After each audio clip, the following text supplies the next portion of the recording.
9, 8, 7, 6, 5, 4, 3, 2, 1, Go, go, go! Itulah tadi majlis pelepasan flag off oleh Dr. Irfan Rahman selaku pengasas Klinik Izna, penaja utama peserai 10K Time Trial. Suasana pagi ini memang penuh semangat. Tanggal 28 Disember, buat julung kalinya, peserai 10K Time Trial dianjurkan oleh Zenit Runner dan BPRC di Kampung Peserai tau. Acara ini menarik peserta dari pelbagai peringkat umur dan seluruh negeri Johor.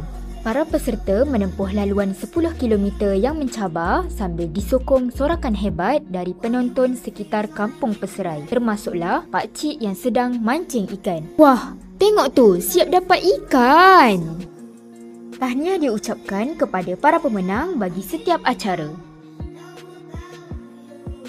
Selain itu, Klinik Izna turut membuka booth pemeriksaan kesihatan di acara ini dengan menyediakan khidmat nasihat dan pemeriksaan untuk para peserta dan pengunjung serta memastikan semua dapat berlari dengan lebih yakin dan selamat.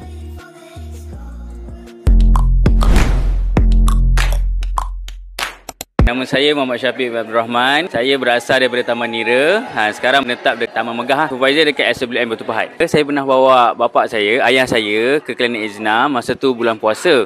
Saya masa tu bulan puasa, kan bulan puasa saya ingat dia macam gastrik biasa. Jadi kita pun tak rasa macam panik. Tapi apabila dapat rawatan, doktor terus mengatakan yang ayah saya ada appendix.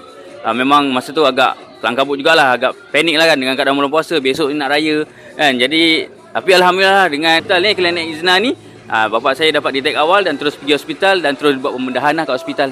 Pada hari yang hari tu juga alhamdulillah. Jadi esoknya boleh beraya alhamdulillah. Saya Klinik Izna ni baru kan, baru. Saya duduk dekat Batu Pahat ni dah lebih kurang 30 tahun.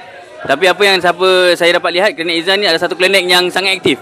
Kan, mana-mana saya tengok program-program Klinik Izna ni, pelibatan sekolah kan, event-event kan, banyak booth-booth dibuka. Jadi kat situ saya rasa memang sesuai lah klinik ini untuk dijadikan tumpuan, terutamanya golongan-golongan kampung, orang-orang yang berada di kampung, di Peserai, Sempang 5, Semerah kan, mungkin boleh datang klinik ni kan. Sebab klinik ni saya tengok memang dengan doktornya yang baik, doktornya yang bagus, ubat-ubatannya yang baik kan. Saya memang amat mencadangkan orang-orang sekitar sini, terutama sekali Batu Pahat, Semerah, Si Sulong, Parit Sulong, dapat datang pada Klinik Izna. Saya bagi 5 bintang lah. Saya banyak pergi klinik dengan merawat